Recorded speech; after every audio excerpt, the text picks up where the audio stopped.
Another group of US politicians concludes a Taiwan trip.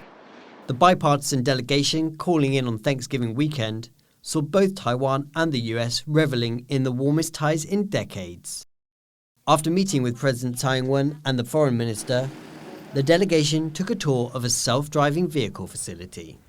The delegates posted their impressions on social media, describing Taiwan as an inspiring place on the rise with a kick-ass president.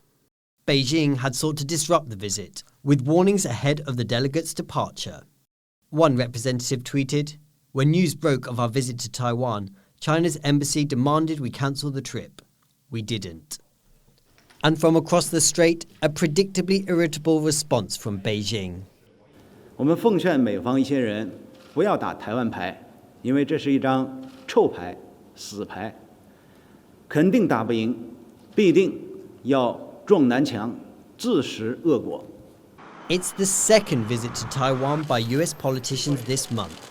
It follows a 3-day visit from Republican lawmakers, showing the United States is paying little heed to China's threat.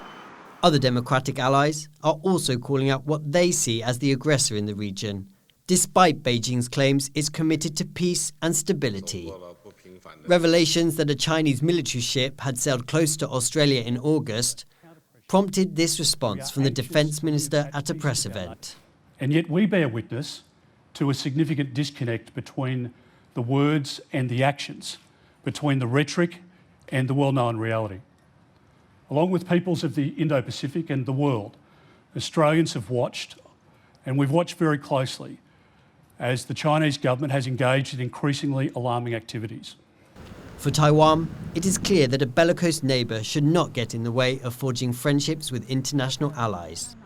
我们在各位关心的区域情势上，台湾也会跟美国加强合作，共同捍卫我们的共享的民主自由的价值，确保区域的和平稳定发展。 As another US delegation departs the island after a whistle-stop tour, they leave with the reassurance that cooperation with Taiwan will continue, despite China's protestations. Chen and Glauert for TaiwanPlus.